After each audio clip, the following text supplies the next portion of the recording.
एक दिन live stream करेंगे भाई, तुम्हें बताऊंगा मैं कैसे लाइक कर सकता हूँ। ठीक है, स्टार्ट।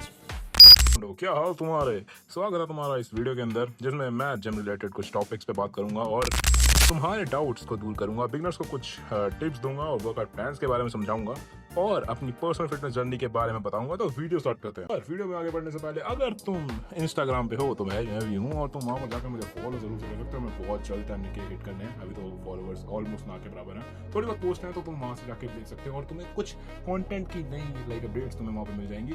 तो you guys can follow me on Instagram. पहला पोर्शन वीडियो का हम बिगनर्स के लिए रखने वाले हैं। जिन होने अभी अभी जिम ज्वाइन किया है भाई पढ़ ही दे भाई स्क्रिप्ट भाई, तुम मिमिक्री मत कर भाई, तुम स्क्रिप्ट पढ़ दे बस। पहला पोर्शन हम जिम बिगनर्स के लिए रखने वाला है जिन्होंने अभी अभी जिम ज्वाइन किया है। इस में हम सबसे पहले बिगनर्स के कुछ सवालों का जवाब देंगे। यस, उसके बाद कुछ टिप्स दूंगा जिनसे उनकी जर्नी थोड़ी इजी हो जाएगी। So first question guys, first question जो सबसे ज्यादा पूछा जाता है कि हम स्टार्टिंग में क्रिएटिन ले सकते हैं या नहीं। उसका जवाब है हाँ भाई, तुम्हें भी। आई गेस मैं तुम्हें एक एग्जांपल के साथ समझाता हूँ। भाई देखो, मुझे भी बहुत ज्यादा टाइम हो चुका है क्रिएटिन लेते हुए एंड सच बताऊँ मेरी स्ट्रेंथ में सिर्फ मेरे को लगता है जितना क्रिएटिन का बहुत ज़्यादा भाई सपोर्ट किया मुझे क्रिएटिन ने। हाँ भाई, मेरे पीठ पीछे खड़ा हुआ था भाई, सपोर्ट कर रहा था मेरे को। लाइक मुझे बहुत ज़्यादा यू कैन से ईजी हो गया मेरे लिए स्ट्रेंथ गेन करना। अभी मैं बल्किंग फेज में हूँ, दैट्स व्हाई मैं स्ट्रेंथ गेन पे और मसल गेन पे मेन फोकस कर रहा हूँ। एंड इस पर्टिकुलर फेज में क्रिएटिन सबसे ज़्यादा बेस्ट होता है। इवन कुछ टाइम पहले हमारे जिम में एक नया बंदा आया था और अब बाय द वे हम जिम बडीज हैं, तो मैंने उसे भी सजेस्ट किया था creatine. And you know what, उसने सिर्फ 3 महीने के अंदर बहुत ही स्ट्रेंथ गेन की। एंड इवन सिर्फ स्ट्रेंथ गेन नहीं की, बहुत अच्छा लीन मसल मास भी उसने गेन किया।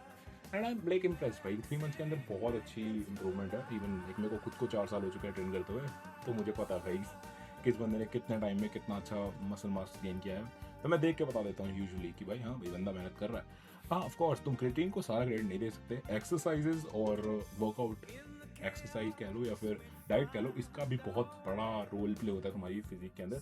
बट क्रिएटिन भाई हाँ, तुम्हारी सेंस को स्काई रॉकेट तो कर ही देता। Like literally you can like literally see results from first week यार।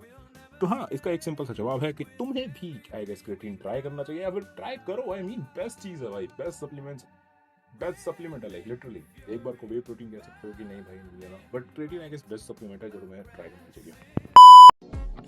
तो हम अपने सेकंड क्वेश्चन के ऊपर चलते हैं भाई। सेकंड क्वेश्चन जो सबसे ज्यादा इंसान पूछते हैं, पता नहीं क्यों, कि बॉडी कब बनेगी। इसका जवाब है भाई बॉडी कभी नहीं बनती।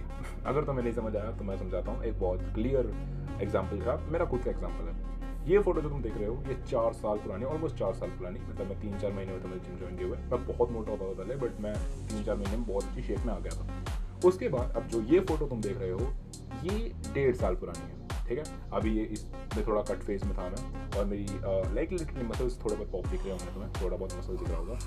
इस रेंज में तुम्हें एक चीज़ देखी होगी कि तुमने एकदम से एक बहुत लो बंदे को देखा भाई, मतलब जिसकी बॉडी फिजिक कुछ है नहीं, फैट है, और एक बंदा जिसमें लिटिल बिट मसल है और फैट भी बहुत कम है। तो तुम्हें इन दोनों में से ये बंदा ज़्यादा अट्रैक्टिव लगा। बट क्यों तुम्हें ये अट्रैक्टिव लगा? बिकॉज तुमने इसमें 1 सेकंड के अंदर इस बंदे का लाइक बिफोर आफ्टर देखा।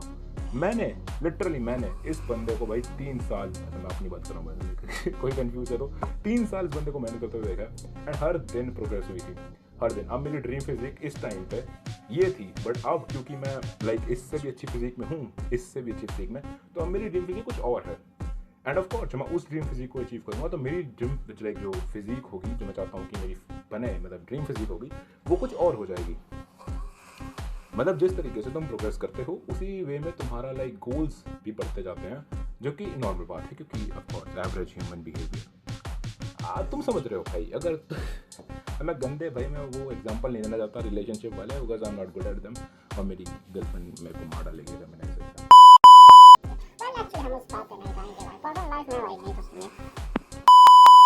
ओके, अगर तुम अभी तक वीडियो देख रहे हो, आई मीन कुछ ज़्यादा टाइम नहीं हुआ वीडियो को चलते हुए, बट मतलब तुम्हें वीडियो तो अच्छी लग रही है। लग रही है, मुझे पता। तो एक काम करो भाई, थोड़ा सा स्क्रॉल करो और लाइक कर दो और कमेंट कर दो भाई कि तुम्हें अगला टॉपिक किस चीज़ पे चाहिए। हम हर एक बंदे के राउंड्स क्लियर करेंगे जो भी भाई कमेंट करेगा। और हो सकता है कि मैं अपना डिस्कॉर्ड बहुत जल्दी लॉन्च करूँगा भाई। हो सकता है कि मैं तुम्हें डिस्कॉर्ड के ऊपर तुम्हारे साथ बैठ के भाई थोड़ी गप्पे शप्पे मारूँ और उसे भी रिकॉर्ड करके वीडियो में डालूँ। तो भाई तुम like literally you can guys comment. तो अब हम बात करेंगे वर्कआउट शेड्यूल्स के बारे में। देखो वर्कआउट शेड्यूल को तुम 3 पार्ट्स में डिवाइड कर सकते हो। फर्स्ट आता है ब्रो स्प्लिट, जो कि सबसे ज़्यादा फेमस, क्योंकि बिगनर लाइक लिटरली अगर कोई भी बंदा जिम जाए सबसे पहले उसे यही फॉलो करवाया जाता है। आज के टाइम पे अलग है, आज के टाइम पे like push pull leg follow ज़्यादा करवाई जाती है। मैंने देखा है कि जो भी लोग आते हैं उन्हें पुश पुल लेग करवाया जाता है, क्योंकि वो ज़्यादा अच्छे से ट्रेन कर पाता है इंसान। मतलब स्टार्टिंग में अपनी बॉडी को एक अच्छे वे में ट्रेन कर पाते हो तुम, क्योंकि हर एक मसल पे एक डिसेंट लोड आता है, रेप्स भी कम होते हैं और सेट भी कम होते हैं। दैट्स व्हाई वो बैलेंस है। तो ब्रो स्प्लिट होती है एक पहली लेग, जो मैंने अभी बताया तुम्हें। पुश पुल लेग भी बहुत अच्छी है, क्योंकि तुम इसमें मसल्स को अच्छे से टारगेट तो कर सकते हो। बस एक चीज़ है, मुझे इसमें कभी कभी लगता है कि तुम आर्म्स को लाइक ऐसा नहीं है कि तुम आर्म्स ट्रेन नहीं कर पाते या तुम आर्म्स को एफिशिएंटली ट्रेन नहीं कर पाते, होता है, बट मुझे लगता है पर्सनली थोड़ा बहुत कहीं ना कहीं लैक आउट होता है यहाँ पे पुश पुल लेग के अंदर। तीसरा भाई देखो, ये दोनों ही हैं जो सबसे पॉपुलर हैं और सबसे मेन है। इसके बाद जो थर्ड आता है वो तुम्हें खुद के लिए बनाना पड़ता है। अब मैं सच बताऊं, अगर तुम खुद के लिए वर्कआउट शेड्यूल बनाओगे, पटाखे फोड़ लो भाई तुम। अगर तुम खुद के लिए वर्कआउट शेड्यूल बनाओगे तो वो ज़्यादा अच्छा है रादर देन ब्रो स्प्लिट या फिर पुश पुल लेग से। अब कैसे, मैं समझाता हूँ। अगर सपोज करो तुम्हारे बाइसेप्स वीक हैं, तो तुम हफ्ते में उन्हें जिस एंगल पे चाहो, मतलब तुम मंडे को ट्रेन करना चाहते हो तो मंडे को कर लो, तुम वेडनेसडे को ट्रेन करना चाहते हो वेडनेसडे को कर लो। पुश पुल लेग के अंदर ही हमें बस थोड़ी एक्स्ट्रा मसल्स ऐड कर देनी है, ताकि हम एक स्पेसिफिक मसल को जो तुम्हारी वीक है उसे अच्छे से और एक प्रोग्रेसिव वे में ट्रेन कर पाएं और अच्छे रिजल्ट्स देख पाएं। समझना थोड़ा कॉम्प्लिकेटेड हो सकता है, या फिर मेरा समझाने का तरीका थोड़ा हो सकता है तुम्हें समझ ना आए, बट एक सिंपल सी बात समझो भाई, जो मसल हमारी वीक होगी हम उसे थोड़ा 2 से 3 बार ट्रेन करेंगे। सिंपल ही बात है, ऐड कर देंगे हम। जैसे यूजुअली लोग बैक के साथ बाइसेप्स लगाते हैं, लेकिन मैं बैक के साथ बाइसेप नहीं लगाता। मैं अगर बाइसेप लगाने हैं मुझे किसी और मसल का, तो मैं चेस्ट के साथ लगाता हूँ। रीज़न, अगर तुम बैक के साथ बाइसेप्स लगाओगे, तुम्हारी बैक ऑलरेडी ट्रेन कर रहे हो तुम, उसमें आर्म्स तुम्हारे यूज़ होते हैं, तुम्हारे बाइसेप यूज़ होते हैं, तो वो ऑलरेडी थोड़े फ्रस्ट्रेटेड हो चुके होते हैं भाई तुम्हारे यहाँ। मतलब तुम्हारे बाइसेप्स के मसल जो हैं वो ऑलरेडी थोड़े यू कैन से टायर हो चुके होते हैं, टायर बन जाते हैं ओके, टायर्ड हो चुके होते हैं। दैट्स व्हाई अगर तुम चेस्ट के साथ ट्रेन करोगे अपने बाइसेप, तुम्हें बहुत ज़्यादा अच्छा रिजल्ट मिलेंगे भाई। देखो, क्योंकि तुम अच्छे से ट्रेन कर पाओगे। मेनली चेस्ट के अंदर बाइसेप्स की नीड नहीं पड़ती, तो तुम मेरे ख्याल से ज़्यादा वेट उठा पाओगे, ज़्यादा रेप्स खींच पाओगे, अनलेस जो तुम्हारी मर्जी। तो पहले हम पुश पुल लेग में ब्रो स्प्लिट की ही बात करेंगे। देखो, जो ब्रो स्प्लिट है वो कोई बुरी वो नहीं है, अच्छा है मेरे ख्याल से, क्योंकि तुम हर एक मसल को एक रेस्ट डे भी मिल जाता है। बहुत ज़्यादा लंबा रेस्ट मिलता है, बस ये एक दिक्कत है, बट हाँ, हर मसल को रेस्ट मिल जाता है और हर मसल को एक मतलब बहुत ज़्यादा सेट्स लगा सकते हो, बहुत सारे रेप्स लगा सकते हो।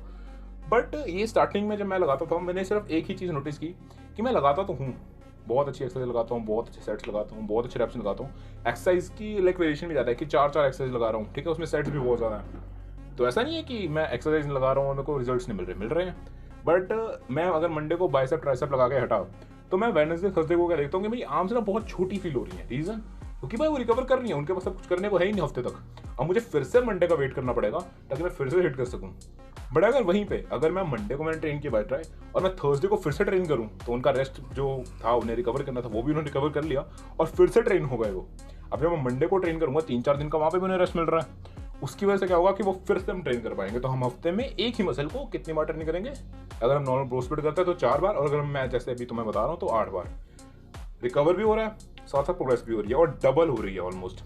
जो मैंने अभी थोड़े टाइम पहले पॉइंट समझाया वही एक पॉइंट है, तो ज़्यादा अपना दिमाग मत चलाओ समझ लो, ठीक है। देखो भाई, अगर तुम अपनी बॉडी के हिसाब से वर्कआउट शेड्यूल प्लान करोगे तुम्हारे लिए बढ़िया है, क्योंकि तुम लॉन्ग टर्म में उसे इन्वेस्ट कर सकते हो। हर 6 महीने में या फिर 4 महीने, 4 से 6 महीने एक टाइम पीरियड होता है जिसमें तुम अपना वर्कआउट शेड्यूल चेंज कर सकते हो। बहुत ज़्यादा चेंज नहीं करना है, बस हल्की बहुत इधर उधर करना होता है चीज़, ताकि तुम्हारी बॉडी ना एक ही क्या कहते हैं, एक ही वर्कआउट प्लान को फॉलो ना करती रहे। हम बॉडी को थोड़ा अलग अलग वे में ट्रेन कर पाएँ। दैट्स वाई कोई बहुत भाई वो नहीं है दिमाग लगाने वाली चीज़ नहीं है, बस नॉर्मल सी चीज़ है कि अपनी बॉडी को ट्रेन कैसे करना और कैसे नहीं करना, ठीक है। ज़्यादा दिमाग मत लगाना भाई चीज़ में, क्योंकि मेरा भी दिमाग ख़राब होता था इसमें, बट अब मैं थोड़ा समझ गया हूँ कि किस वे में हम रखते हैं। अगर जैसे मैं लेग्स में ना लेग क्या कहता हूँ सर, स्क्वाट में अभी हफ्ते में 2 बार कर चुका हूँ। रीज़न, क्योंकि मेरे को अपनी स्ट्रेंथ में इंक्रीज करनी है बहुत ज़्यादा। मैंने पॉइंट्स तुम्हें समझा दिए। अब देखो, वैसे पुश पुल लेग का भी एक बार थोड़ा समझ लेता है ताकि लोगों को आसानी रहे कि किस वे में वो करना चाहते हैं। पर मैं तुम्हें एक चीज़ बताऊँ, एक चीज़ हमेशा याद रखना, जो पहला साल होगा ना तुम्हारा, जब तुम जिम वगैरह जाओगे, तो जो फर्स्ट ईयर होगा उसमें वेट उठाने से ज़्यादा रेप्स पे अगर फोकस करोगे, कंट्रोल्ड रेप्स पे, फॉर्म सीखने पे फोकस करोगे ना, तो वो जर्नी को बहुत अच्छा बनाएगा तुम्हारी। मजाक नहीं कर रहा हूँ। अगर तुम लाइक स्टार्टिंग में ही जैसे लाइक 3-4 साल जिन्हें हो चुके हैं उनके जैसा ट्रेन करोगे एकदम वो बिल्कुल, क्योंकि मैंने देखा है मेरी भी फॉर्म बिल्कुल अच्छी नहीं होती जब मैं एक्सरसाइज परफॉर्म करता हूँ, मैं वेट मैक्स करता हूँ। मैं लैट पुल डाउन के अंदर लाइक मेरा 95 kg आई गेस वो होता है, टोटल प्लेट्स होते हैं, मैं पूरा डाल के 8 रैप निकाल लूंगा, 5 रैप क्लीन्स निकलते हैं, उसके बाद 3-4 रैप जो होते हैं वो स्ट्रगलिंग के साथ आते हैं, मतलब मुझे बहुत ज़्यादा मूवमेंट करनी पड़ती है। बट मैं वैसे ट्रेन करता हूँ क्योंकि मेरे को आदत है।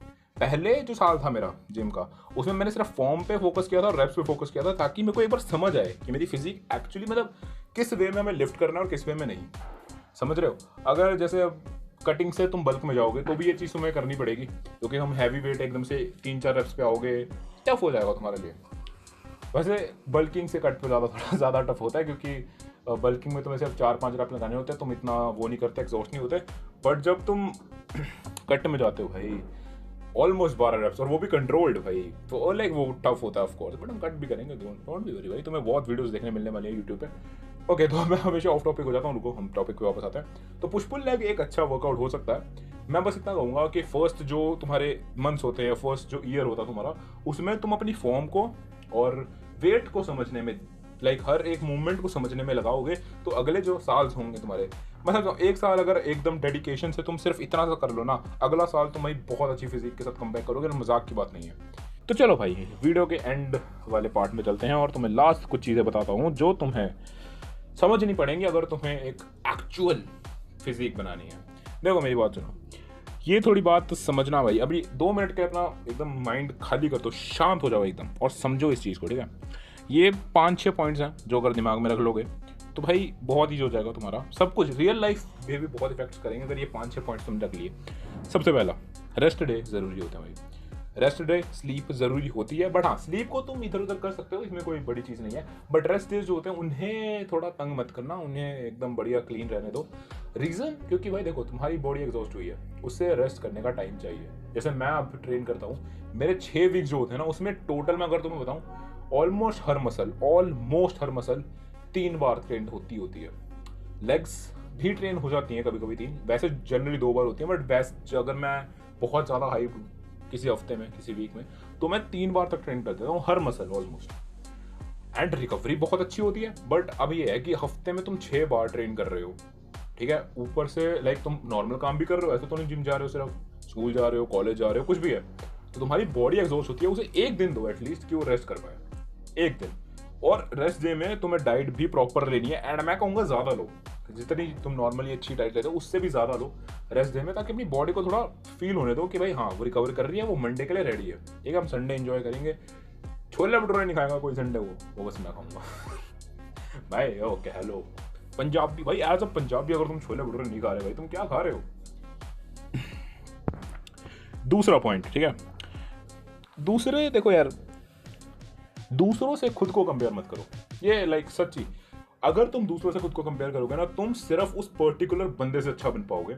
अगर तुम खुद से खुद को कंपेयर करोगे तुम सबसे अच्छे बन पाओगे। ये चीज़ मैंने देखी है, जो लाइक मैंने जिम में भी ये चीज़ नोटिस किया, रियल लाइफ में चीज़ नोटिस किया, जो बंदा किसी से कंपेयर करके बढ़ता है ना आगे, तो वो एक इंसान टॉप करता है। अगर तुम अपने आप को अपने आप से कंपेयर करोगे तुम ऑल ओवर द वर्ल्ड जाओगे, सच्ची बता रहा हूँ।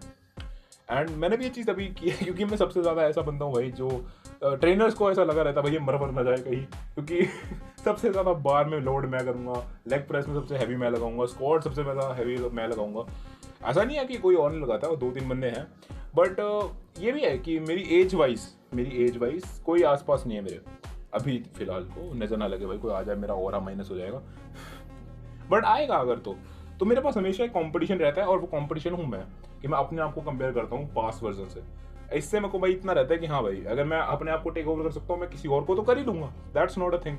अगर तुम अपने आप को टेक ओवर कर सकते हो ना, तुम सबको कर सकते हो। इतनी बात याद रखना, अपने माइंड को कंट्रोल करना सीख लो, बहुत बहुत ज़्यादा लाइक ईजी हो जाएगी, तुम्हारी रियल लाइफ बहुत ईजी हो जाएगी भाई।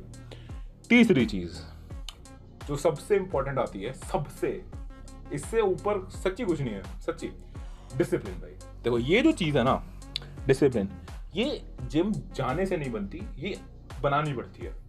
अगर तुम लाइक अच्छे स्कोर्स करना चाहते हो पेपरों में, ठीक है, तो भी तुम्हें डिसिप्लिन चाहिए। अगर तुम लाइक वर्कआउट करना चाहते हो, अपनी फिजिक पे काम करना चाहते हो, तो भी तुम्हें डिसिप्लिन चाहिए। डिसिप्लिन एक कोई पर्टिकुलर वे में नहीं आता कि तुम जिम जाओगे तो ही तुम्हें डिसिप्लिन होगा। बहुत चीज़ों में होता है। अगर तुम्हें किसी चीज़ का पैशन है और तुम्हें वो अच्छे से करनी है, तुम्हें डिसिप्लिन चाहिए होगा। That's true. अगर तुम्हें डिसिप्लिन नहीं है, तुम क्या कर लोगे? तुम एक दिन ट्राई करोगे, अगले दिन तुम ट्राई नहीं करोगे, अगले दिन तुम रील नहीं डालोगे, अगले दिन तुम शॉर्ट नहीं डालोगे, अगले दिन मैं वीडियो नहीं डालूंगा अगर मैं डिसिप्लिन नहीं होगा। The thing is, try it. एक ट्राई बॉल डालो, उसके बाद ओवर्स खेलो। अगर तुम समझ गए भाई ये बात कि डिसिप्लिन कितना इंपॉर्टेंट है एंड क्यों होना चाहिए डिसिप्लिन, तो बहुत काम आएगा तुम्हें। मोटिवेशन इतनी अच्छी नहीं होती मेरे ख्याल से। अगर तुम्हें डिसिप्लिन है तो तुम्हारे मोटिवेशन ऐसा है कि तुम्हें मान लो तुम्हें स्नाइपर के साथ 8x मिल गया बीजीएमआई वाले समझ गए होंगे। हाँ तो ठीक है, मतलब वही बात है कि हमारे पास स्नाइपर के साथ 8x आ जाएगा भाई, अगर तुम डिसिप्लिन के साथ मोटिवेशन की नीड नहीं होती वैसे जो डिसिप्लिन होते हैं। अब मैं अगर तुम्हें किसी का एग्जांपल दूं, तुम समझ लेना किसकी बात कर रहा हूँ। अगर मैं तुम्हें किसी का एग्जांपल दूं, एक इंसान है जो कि 80 बॉडी वेट का है, एक इंसान है जो 60 kg के अराउंड है, दोनों डेडलिफ्ट परफॉर्म कर रहे हैं, ठीक है। एंड एक बंदा 10 रैप निकालता है 140 के, जो 80 kg वाला था। 60 kg वाला उसी का 12 रैप्स निकालता है। पता है क्यों? वो उस बंदे से ना अपने आप को कंपेयर, वो बस ये है, अब हमने मान लो 12 रैप्स निकाल लिए उस बंदे ने, तो उसके बाद जो दूसरा सेट आएगा, डेडलिफ्ट ऐसी है एग्जॉस्ट कर देती है पीठ। ऐसा नहीं है तुम उठा नहीं सकते वेट, तुम उठा ही नहीं पाओगे, तुम्हारी पीठ ना ऐसे लॉक सी हो जाती है जब तुम बहुत हैवी रैप्स निकालते हो और सेट्स लगाते हो मेनली। एंड इस मोमेंट पे अगर तुम उसे उठा दो तो तुम में डिसिप्लिन है, क्योंकि उसमें लाइक सिर्फ तुम्हें माइंड चाहिए। अगर तुमने माइंड पे काबू कर लिया, डिसिप्लिन तुमने समझ लिया कि भाई नहीं ये उठेगा या तो मैं उठूंगा, तो अगर ये सोच है ना तुम्हारी कि अगर या तो ये उठेगा या तो मैं उठूंगा, तुम उठा दोगे वेट, चाहे 500 किलो हो तुम उठा दोगे, क्योंकि तुम्हारी बॉडी उतनी कैपेबल है कि तुम उठा सकते हो, बस तुम्हारा माइंड तुम्हें रोकता है हमेशा। दैट्स व्हाई मैं कहता हूँ कि भाई अपने डिसिप्लिन अगर तुम लेके आओगे अपनी लाइफ में, बहुत ज़्यादा सही रहेगा तुम्हारे लिए। ठीक है, अब आते हैं चौथे पे, consistency. As I said, discipline consistency कोई ज़्यादा डिफरेंट चीज़ नहीं है, एक ही चीज़ है। डिसिप्लिन मतलब कि एक चीज़ में फोकस्ड हो जाना, और कंसिस्टेंसी मतलब उसे बार बार रिपीट करना, अपनी गलतियों से सीखना और उसे और अच्छा बनाना। Practice makes a man perfect, no it's not, but हाँ तुम 1% बेटर बनते हो, हर रोज़ 1% बेटर बनते हो अगर तुम कंसिस्टेंट हो। कंसिस्टेंसी भाई देखो, डिसिप्लिन दोनों एक ही है, तो कुछ खास फर्क है नहीं इन दोनों में, तो समझने की जरूरत नहीं है।